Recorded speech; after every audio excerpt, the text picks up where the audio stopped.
I want to have Dr. Bramlet come up and give us a few minutes about like a real example of an innovation that we're doing inside here at Jump that's impacting patient care.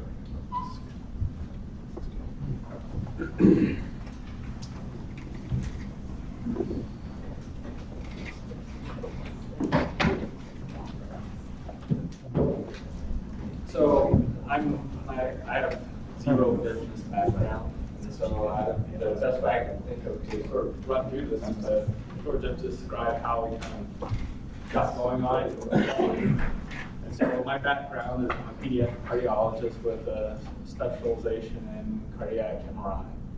So that means here we have 8 cardiologists and 2 cardiovascular surgeons that work specifically on children with congenital heart disease, and children born with congenital heart disease are different than adults with heart disease in that children are born with various anomalies such as conditions with half a heart, where 30 years ago they would say, you know, sorry, your baby has a fatal diagnosis, take them home, they'll die in a couple of days. But over the course of the past 30 years, you know, just the different surgical techniques and medical care has evolved to allow for these kids to go through series of surgeries to get to a point where they can live off half of a heart in these extreme cases. And so as you can imagine, there are a lot of, you know, the heart's a complex organ with multiple chambers, and the way everything gets through there can be very complex, and that's the trick of the surgery. And so I was actually over here talking with Dr. Bozanelli about simulation. This was I think in like February, before it even opened over a year ago, about simulation and fetal evaluation, because we also will look at with ultrasound fetal prenatal diagnosis to sort of predict which babies are going to need immediate intervention. And in the conversation, yada yada yada, he mentioned 3D printer, and at that point in time, I said, well, I've got a stack of 3D images, you know, from the cardiac MRI there, just waiting to be printed. And so the rest is history, as I say. So the very first heart we printed was this one right here, which is the way I've seen them. I had seen them in Toronto printed like this. And so we wanted to just see what we could do. And so we took blood pool. This is essentially we inject contrast, and you can see where the contrast is everywhere. And it doesn't look like exactly like a heart because it's kind of the muscle around it's not present. You're just seeing the blood flow, so to speak. But this patient had a double aortic arch where the main vessel that goes to the body came and branched into two different vessels. And in this scenario, the esophagus and trachea run right between there, and then eventually kind of pinches down. And you have to go and release that. And so this was a simple, great example of the sort of what could be done. And all of the hearts in the display we had, we printed those out in the course of a couple of weeks so it could be ready for the opening. And that was sort of the, yeah, we can do this, and it's very interesting. And when we started doing it, we were one of probably 3 places in the U.S. and Canada that were doing it. But very quickly, it went from novelty to how can we actually utilize this? And like I mentioned, there are a lot of scenarios where the complex intracardiac anatomy is difficult to know how to put a patch through there to make all of the connections normal. And so in order to come at that, we had to develop a completely different process that we hadn't seen anywhere and was not really listed on as something that was worthwhile and attempting to accomplish. And so with the help of the engineer and just the ability of being in such close proximity where we could work together on this, we developed over the course of a month a process for printing out what the inside of the heart looked like. And so we were using a CAD program that was not designed for cardiovascular development. But what we did was we sat down, and every day we would kind of go through and we would say, how can we do this? How can you do that? Over the course of a couple weeks, we were able to get to the point where this started to come together.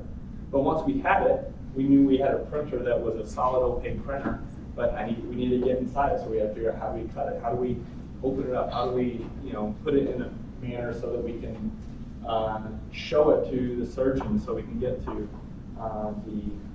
the end result. And so straight out of the gate, we had a unique process, and we had a unique product, really, that was providing just an invaluable service to the surgeons.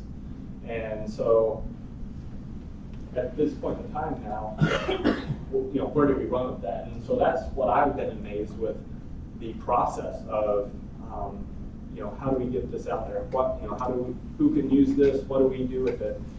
And the NIH, they came, Paul called me up one day and said they've got a new 3D print exchange. So it's like a biomedical master where anybody can put anything on it and you can print it, except it's biomedical. And it was designed around molecules. And he said, let's call them up and find out. I'm like, what do you mean call NIH? And called them up, and they said, we would love to. And so now we've been working with the NIH, and we've got 5 hearts on their website, and they're working with us to create a collection page that we can then be in charge of and control. And so what I've learned out of it is, number one, be bold, go for it, and it's never going to hurt to ask. And if you've got something that's worthwhile, there are going to be people that are going to jump on it with you. And so it's been a fun ride. It really has, because I think we're doing something that's good, and it's providing a valuable service to many. And at this point, we're in this phase where the most important thing for us is kind of establishing ourselves as, we can do this, we have something unique, and we want to, help whoever we can with it. And so it's been a very interesting ride this whole time. Any questions? Is it accurate to say that you are lowering the risk of heart surgery, or is it more accurate to say that you are able to predict problems before you're in there? Well, it's my job as a cardiologist, especially with the imaging backgrounds, to provide the surgeon with the most accurate representation of what he's going to find when he gets in there. At the end of the day, I'm still just showing them, mock-ups of what the heart is, and it's not the real heart. The best imaging modality is not the actual thing you get there. And so the better I can, the more information, the better that information is for that surgeon, the better the patients are going to do. There's no doubt about it. I mean, Carl Malone wouldn't be Carl Malone without John Stockton. You gotta provide them with the best information you can provide. And there was when you look at the NIH website, Darrell Hurt is interviewed on it, and he says he has researchers that have held these molecules in their hands, or they've been studying a specific molecule for 15 years, and the moment they touch it and feel it and look at it, they have a new understanding of it that is instantaneous. And that's what we're seeing with these hearts, with these complex 3D structures.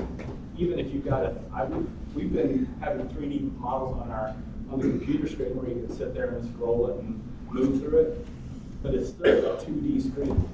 It's a 2D picture. At any one point in time, it's a single JPEG that you can just rotate through real easy. But this is an actual model of it. And we printed an ASD just because it's another type of congenital heart defect that is one of the more simple type of defects. I printed it and held my hand like, oh. I look at these on Echo every day. We've probably I've read over hundreds of ASDs, seen hundreds of ASDs. Yet, this first one I held my hand, I learned something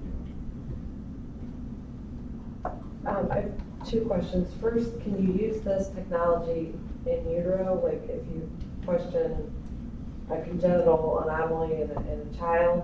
And then my second question is, what do you mean by the collection page on the NIH? What do they collect on there? So, number one, we can print. With an MRI or a CT, if you can acquire a 3D data set, you can print it. It's determined by the quality of the image, garbage in, garbage out. And so right now, it depends on what you're trying to do. If you're trying to, if you did a CT of a fetus, you could probably actually print out the baby, but you're not going to expose the fetus to radiation. Right. So, there are a lot of things that, one of the, I don't have it. We didn't know if the heart we were holding in our hand would be to scale or not. So I brought a wiffle ball from my backyard. We ran it through a CT scanner, then we took the CT of the wiffle ball and printed it, and then held them up to each other. And it's essentially identical. There's a little bit, it's like painting with a thick paintbrush because the glue sort of leaches out. But when you're holding it in your hand, if you had a little glove on, you wouldn't know it was any different. It doesn't hurt as good. So then the collection page? The collection page, there's the NIH, they opened this up in April, I think, or June. I mean, it was brand new. And right now, the problem with it is, part of the reason why we're contacting them is we put a ton of work and effort into all of these hearts. And we didn't want to sort of drown it out or minimize that work by just dumping them out there. I mean, these are, if somebody else throws a heart on there, it's going to be hard pressed for that to have gone through the same sort of scrutiny. And we wanted a sort of a stamp of approval that this is unique. This is not just anybody. This heart could be used in a classroom for education. And this one is an accurate representation. And the collections page is they're going to allow certain users, because we asked for this sort of, we need some sort of a designation. This was born out of that. And so they said, well, for select users, we're going to allow them to be able to hold everything they put and organize it themselves and manage it themselves. And so that would allow us to then say, these are highly, we'd like to have it so that multiple people, multiple even institutions are sort of corroborating the detail and accuracy of the images. Is this model scalable in the sense where you have all this specificity with everybody? Is there going to be a return on value to do it unilaterally across the board and everybody, or is it going to be special case only? Well, I'm sure Dr. Boz can speak to more of the ultimate value of it. Our current goal right now is to establish ourselves as an expert and a leader in the field. And so the value for us right now is to provide a service that sort of builds our name up as that leader, as that expert. Because since we first started doing this, you can imagine it's exploding across the U.S. We're not the only ones doing this now, but we still have an edge up because we have a high surgical, and we have probably more parts of this specific type that we printed before the operation than anybody else right now, and which is what we're presenting at the American Heart Association in November. And if we can establish ourselves as, if you need something, if you have a complex heart and you want to have it printed, you need to send it to us because you're going to get the product that's going to help you more the way we're doing it over anyone else.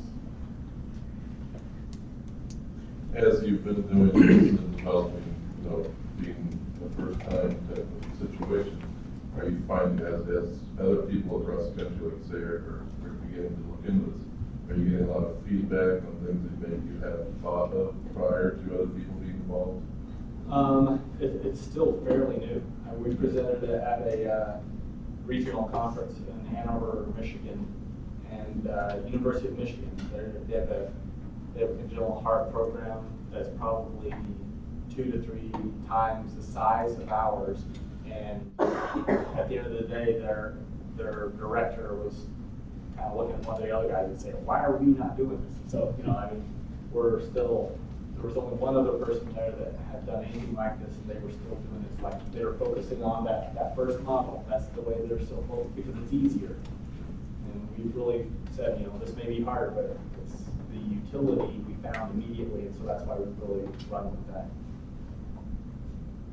So 3D printing has really accelerated over the last 2-3 years, and right now there are so many different types of 3D printers. different type of material, filament choices, things like that. What did you guys do specifically to discover the right fit for healthcare and cardiology, and to get the more accurate depiction of the product that you're printing? So, if I understand your question right, the question we were asking was, how can we understand this heart better? And so, we are going to understand this heart better if we can have an accurate model of it in our hands. And that doesn't mean I need to see every muscle fiber. It primarily means I need to be able to recognize the different chambers of the heart and how they are connected together. And so the printer that we have is the plaster composite printer. But we've printed stuff out on other printers, and honestly, we could probably have a lot less detail in these hearts and still the same utility and understanding be achieved through them. So you'll see more of a value of the accurate mapping of the item you want to print, and not so much the detail of the actual printer output itself. Is that what I'm getting? In this specific case, the utility, we could print on probably 10 different parts and go from, just a blob on the page to a very detailed heart. And at some point, you're going to break over into, from here on out, they were all valuable. And so we're probably in the middle of that range. And it's like startups and entrepreneurs, there's while the price of buying your 3D printer is really going down, there's a state of Illinois program called iGerLab that has like every type of 3D printer. It must have 10 different types. And it's very economical for you to just outsource the printing to them. Right? If you guys are cheaper. Which is what the benefit of the NIH page is, right? Because it is almost a repository for us. It's a perfect, because if somebody sends us a heart, we can say, we're labeling this, case model, number 23. You can print it off at your own expense.